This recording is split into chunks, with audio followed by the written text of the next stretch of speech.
사람들은 각자 살아가기 위해 자신의 불꽃을 일으켜줄 수 있는 것이 무엇인지 찾아야만 합니다. 자신의 불씨를 지펴줄 뭔가를 제때 찾아내지 못하면 성냥갑이 축축해져서 한개비의 불도 지필 수 없게 됩니다. 오늘의 늙기 전에 읽어야 할 애정소설 119는 요리와 사랑, 그리고 페미니즘, 라우라 에스피벨의 달콤 쌉싸름한 초콜릿입니다. 우선 달콤 쌉싸름한 초콜릿의 주요 내용을 살펴볼게요.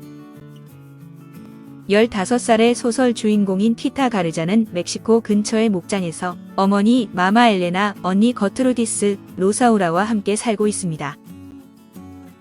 티타는 음식과 깊은 연관성을 갖고 있는데 어린 시절 티타를 돌봐준 사람이 요리사인 나차였고 그녀가 부엌에서 태어났기 때문입니다.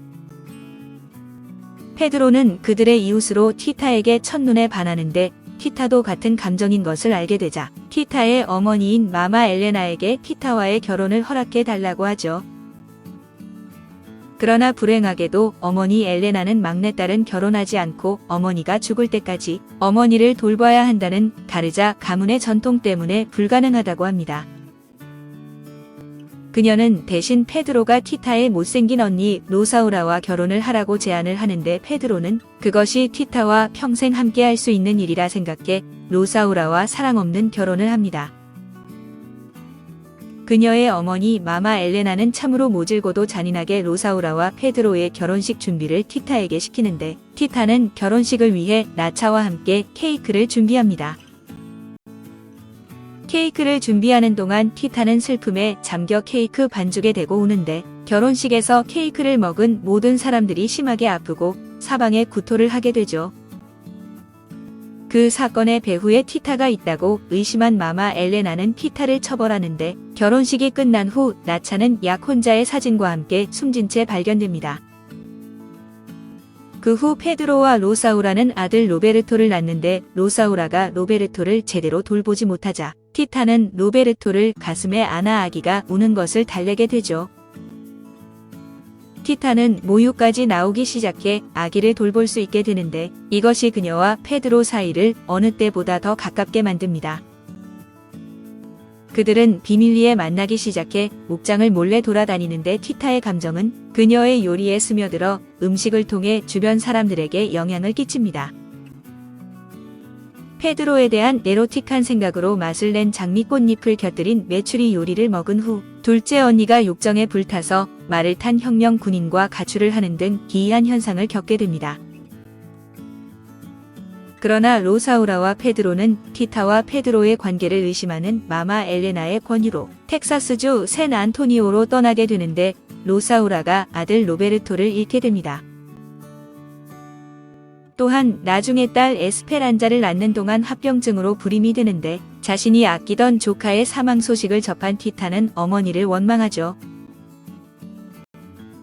사랑하는 조카의 죽음으로 파괴된 티타는 거의 미치광이가 되는데 마마 엘레나는 농장에 티타 같은 미치광이가 있을 곳이 없다고 하지만 의사인 존은 그의 집에서 티타를 돌보기로 합니다.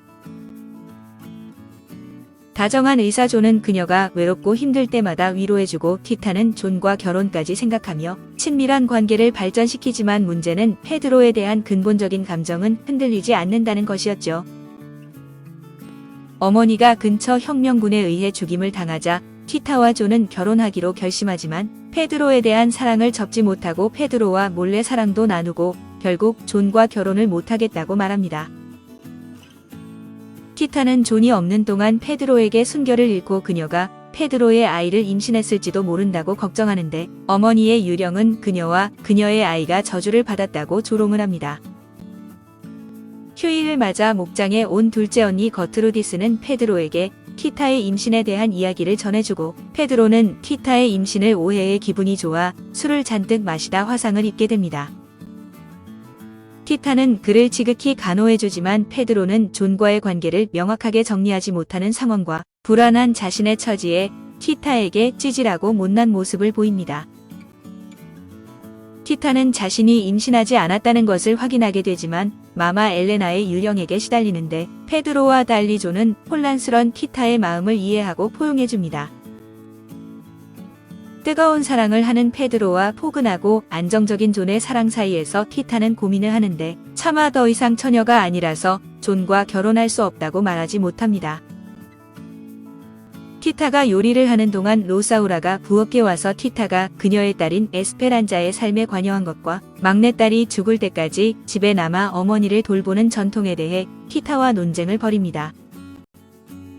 티타는 조카의 삶이 그런 전통으로 그녀처럼 망가지지 않도록 하겠다고 맹세하고 존에게 그와 결혼할 수 없다고 말하는데 존은 웃는 얼굴로 그것을 받아들입니다.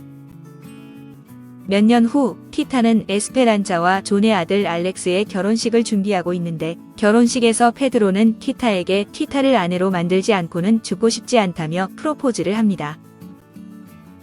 티타는 청혼을 받아들이는데 페드로는 결혼식 직후 부엌 창고에서 그녀와 사랑을 나누다가 죽고 티타는 슬픔과 추위에 양초 한 상자를 다 태웁니다.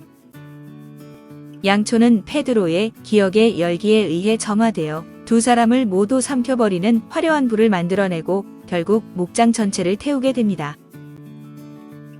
이야기를 하는 사람은 에스페란자의 딸로 티타라는 별명을 갖고 있는데 화재 이후 목장의 잔해 속에서 유일하게 남은 것이 앞에 설명한 모든 요리법을 담고 있는 티타의 요리책이었다고 합니다. 그럼 달콤 쌉싸름한 초콜릿에서 기억에 남는 구절들을 살펴보도록 하겠습니다.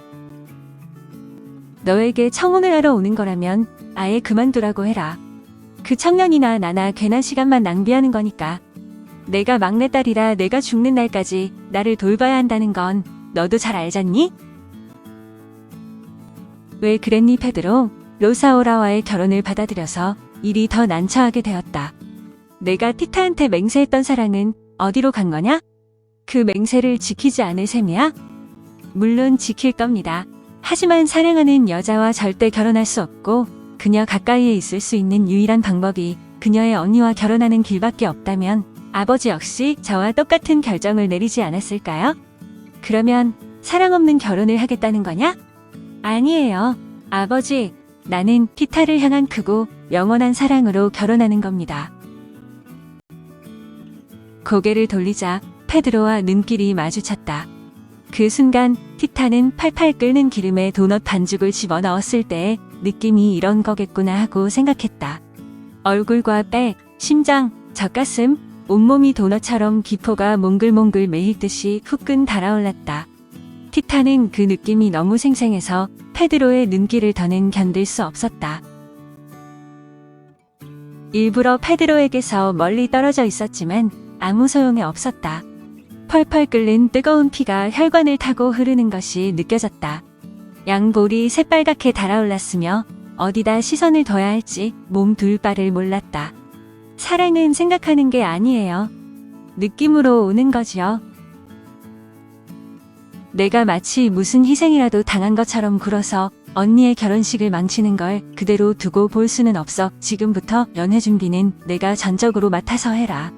하지만 절대 눈물을 짜거나 얼굴을 찡그리지 않도록 주의해라. 알겠니? 티타는 너무 외롭고 쓸쓸했다. 성대한 연애가 끝난 후 접시에 달랑 하나 남은 호두 소스를 끼얹은 칠레고추도 그녀보다는 덜 외로웠을 것이다. 이 뜨거운 탐색전으로 두 사람의 관계는 영원히 바뀌었다.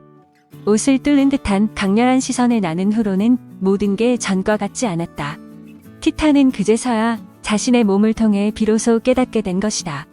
모든 물질이 왜 풀에 닿으면 변하는지, 평범한 반죽이 왜 토르티아가 되는지, 불같은 사랑을 겪어보지 못한 가슴은 왜 아무런 쓸모도 없는 반죽 덩어리에 불과한 것인지 그제야 알 것 같았다.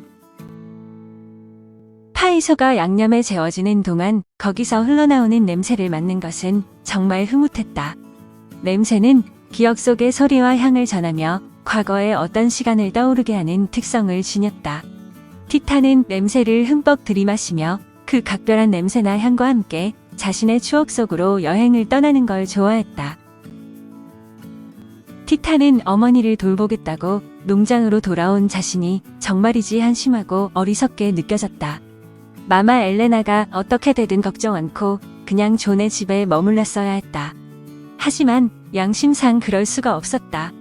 어머니에게서 진정으로 자유로워질 수 있는 유일한 길은 어머니가 죽는 것밖에 없었다. 하지만 어머니가 죽는 날은 아직도 멀어 보였다. 그래서 차가운 입김을 가진 사람들에게서는 멀리 떨어져 있어야 합니다. 그런 사람이 옆에 있는 것만으로도 가장 강렬한 불길이 꺼질 수 있으니까요. 그 결과는 우리도 이미 잘 알고 있지 않습니까? 우리가 그런 사람들에게서 멀리 떨어져 있을수록 그 입김으로부터 우리 자신을 보호하기가 훨씬 더 수월하답니다. 삶은 그녀에게 그렇게 호락호락하지만은 않다는 것을 가르쳐 주었다. 삶은 그녀에게 아무리 똑똑한 사람이라도 많은 대가를 치러야 자기가 원하는 것을 이룰 수 있고 그것도 몇 가지밖에 이룰 수 없다는 것을 가르쳐 주었다. 그리고 자기 자신의 운명을 결정하기 위해서는 생각보다 더 많은 대가를 치러야 한다는 것을 가르쳐 주었다. 이 싸움은 그녀 혼자서 해야만 하는 싸움이었으며 티타에게 삶은 너무 무겁게 느껴졌다. 티타는 인형의 섬세한 모양을 자세히 들여다보며 어렸을 때 서원을 비는 것은 얼마나 쉬운 일이었던가 생각했다. 그때는 불가능이라는 게 없었다. 하지만 어른이 되면 모든 것을 다 바랄 수는 없다는 걸 알게 된다. 금기시되는 것과 죄악시되는 것, 정숙하지 않은 것은 바랄 수 없다. 진실은 존재하지 않는다는 게 진짜 진실이야. 진실은 보는 사람의 각도에 따라 달라지는 거다. 나는 나예요. 원하는 대로 자기 삶을 살 권리를 가진 인간이란 말이에요. 제발 날 좀 내버려둬요. 더 이상은 참지 않을 거예요. 나는 어머니를 증오해요. 항상 증오해왔다고요. 티타는 페드로의 행동을 이해할 수가 없었다. 마치 떼쓰는 아이처럼 막무가내였다. 평생 환자로 있을 사람처럼 얘기했다. 하지만 조금만 있으면 완쾌될 수 있었기 때문에 그럴 정도는 아니었다. 사고로 머리가 어떻게 된 게 분명했다. 다시 말하지만 내가 당신 인생의 동반자가 될 수 있다면 더 바랄 게 없을 것 같아요. 하지만 인생의 동반자로 남을 남자가 나인지 아닌지는 잘 생각해봐요. 당신의 대답이 긍정적이라면 며칠 내로 결혼식을 올립시다.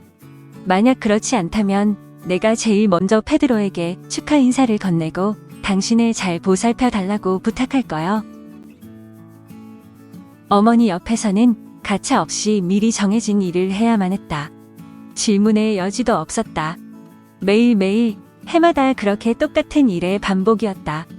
잠시 쉴 틈도 없이 그게 자기가 해야 할 일인지 생각할 겨를도 없이 해야만 했다. 그러나 이제 어머니의 명령에서 자유로워진 손을 보며 티타는 무엇을 해야 좋을지 몰랐다. 그녀는 자기 스스로 결정을 내린 적이 한 번도 없었다. 이제 그녀의 손은 뭐든지 할 수 있었고 무엇을 만들 건 상관없었다. 손이 새가 되어 헐헐 날아갈 수 있다면 그 손이 자신을 멀리 가능한 한 아주 멀리 데려가 주었으면 하고 바랐다. 티타는 안뜰로 난 창문에 다가가 하늘을 향해 손을 높이 치켜들었다. 우리 할머니는 아주 재미있는 이론을 가지고 계셨어요. 우리 모두 몸 안에 성냥갑 하나씩을 가지고 태어나지만 혼자서는 그 성냥의 불을 당길 수 없다고 하셨죠.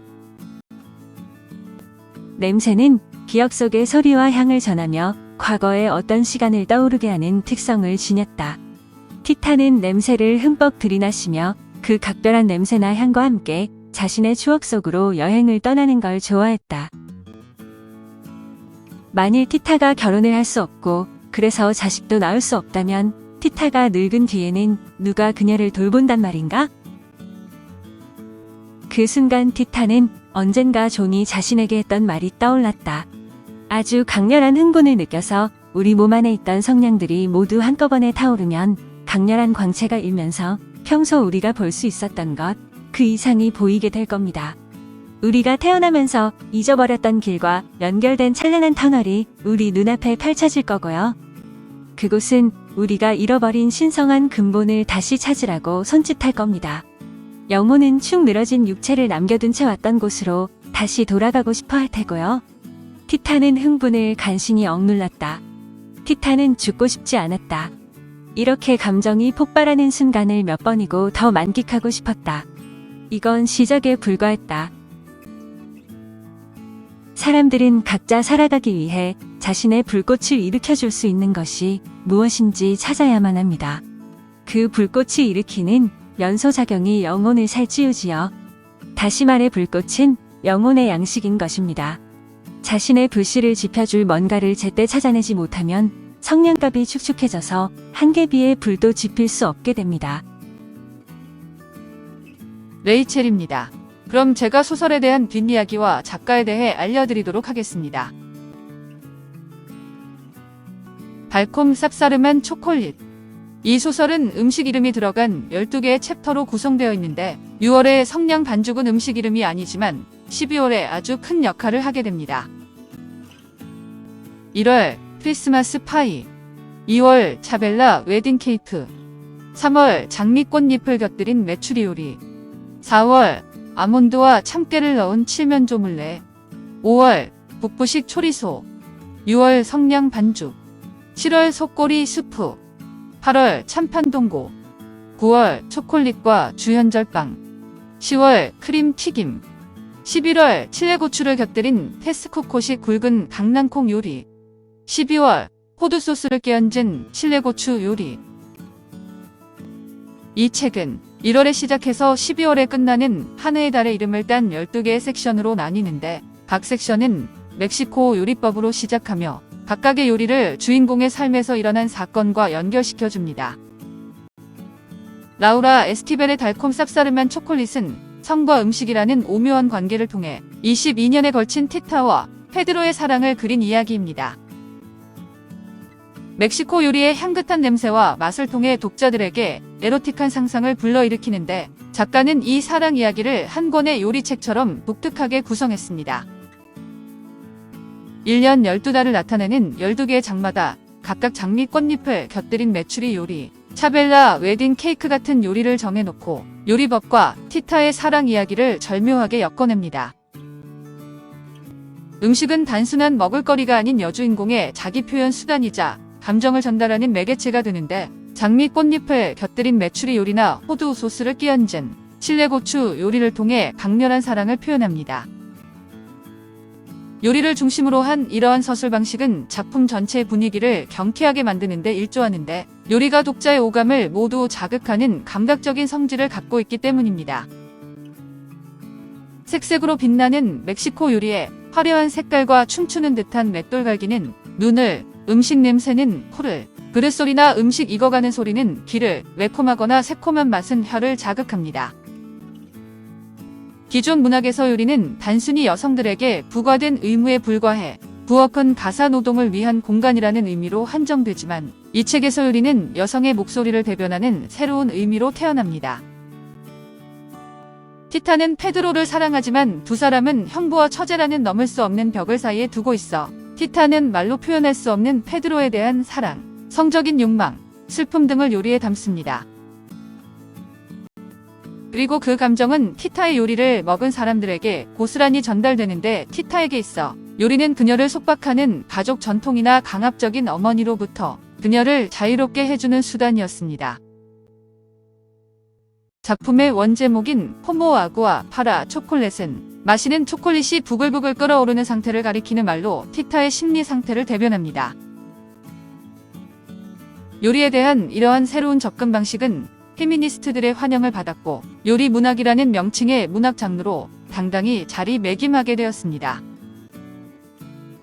이 소설은 독자의 상상력을 자극하는 최음제와 같은 역할을 하면서 신비한 세계와 현실 세계를 다양한 언어로 묘사하는데 요리법은 페미니즘 담론의 또 다른 표현입니다.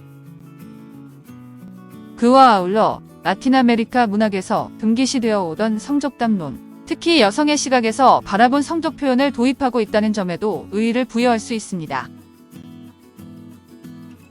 라우라 에스키벨. 라우라 에스키벨은 1950년에 멕시코시티에서 출생해서 현재까지 그곳에 살고 있는데 교사를 하면서 아동극에 쓸만한 대본이 없음을 보고 직접 극본을 쓰기 시작하면서 작가의 길로 들어섰습니다. 그 후 그녀는 어린이 책과 영화 시나리오까지 영역을 넓혔는데 달콤 쌉싸름한 초콜릿은 처음 시나리오로 구상했지만 영화화가 어려울 것이라는 주변의 권고에 따라 소설로 완성했습니다. 그녀는 이 소설로 전 세계적인 명성을 얻는데 가르시아 마르케스, 이사벨 아옌데와 더불어 라틴 문학의 특징인 마술적 리얼리즘을 가장 잘 표현하는 작가로 손꼽힙니다.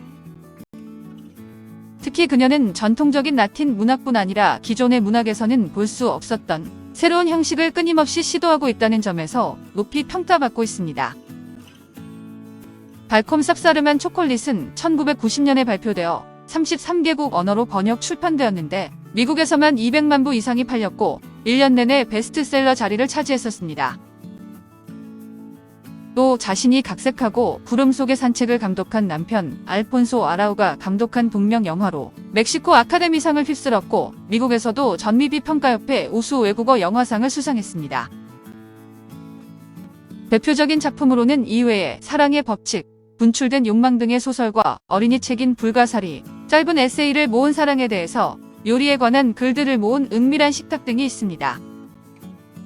먼 후일 당신이 찾으시면 그때의 내 말이 잊었노라. 당신이 속으로 나무라면 무척 그리다가 잊었노라. 그래도 당신이 나무라면 믿기지 않아서 잊었노라. 오늘도 어제도 아니 잊고 먼 후일 그때에 잊었노라. 김소월, 먼 훗날.